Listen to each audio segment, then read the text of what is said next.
जय श्री कृष्णा।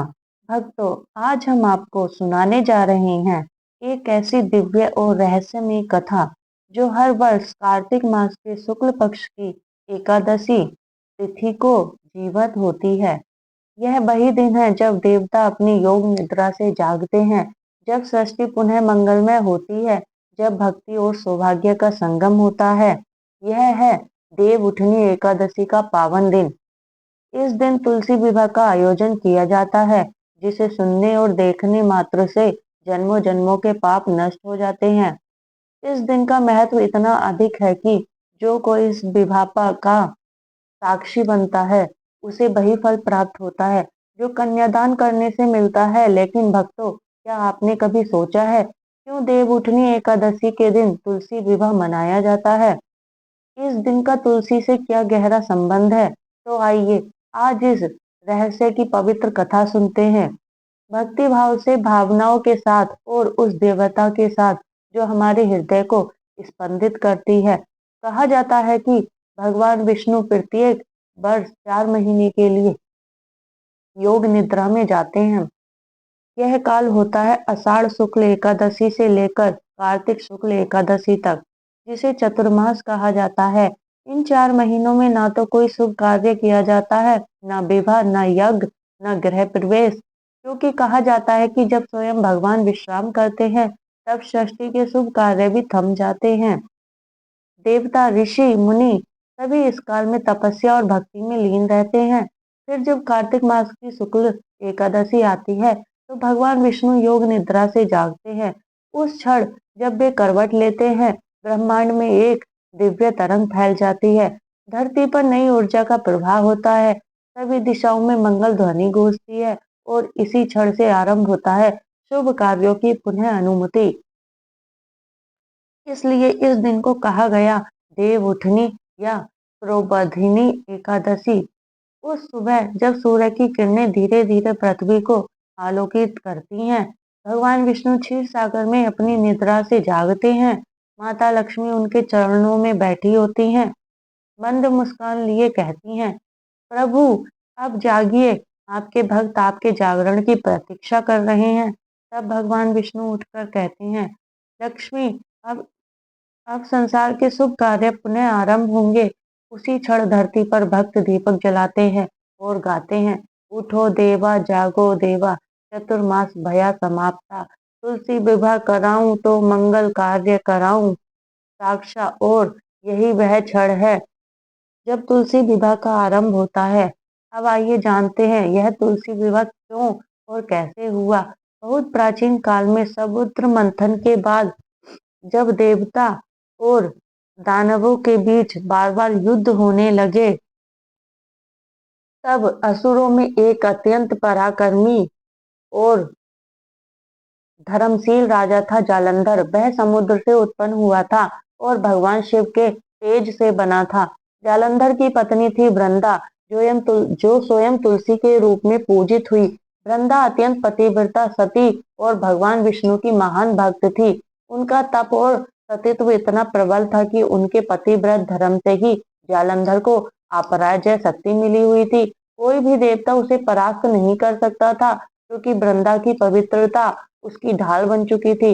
देवताओं ने जब बार बार पराजय पाई, तो वे ब्रह्मा जी के पास गए और बोले, हे पितामह, जालंधर अत्याचार कर रहा है, परंतु उसके सतीत्व के कारण कोई उसे हरा नहीं पा रहा।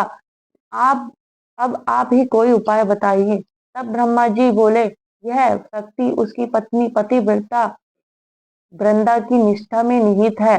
जब तक उसका सतीत्व नहीं टूटेगा, जालंधर अजय रहेगा। तब सभी देवता भगवान विष्णु की शरण में पहुंचे। विष्णु बोले, मैं कोई अनर्थ नहीं करना चाहता, पर यदि यह अधर्म को समाप्त करने के लिए आवश्यक है, तो मैं लीला करूंगा।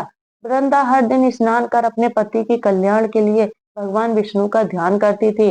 उसी समय भगवान विष्णु ने छल से जालंधर का रूप धारण किया और उनके सामने प्रकट हुए। वृंदा ने सोचा कि यह उनके पति हैं और उनका पतिव्रत क्षण भर के लिए विचलित हो गया।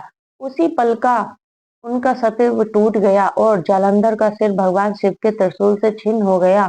जब वृंदा को सच्चाई का पता चला कि यह सब विष्णु की लीला थी, तो वे क्रोध से कांप उठी। उन्होंने कहा, हे विष्णु, आपने मेरे पतिव्रत का अपमान किया है। मैं आपको शाप देती हूँ कि आप पत्थर बन जाएंगे।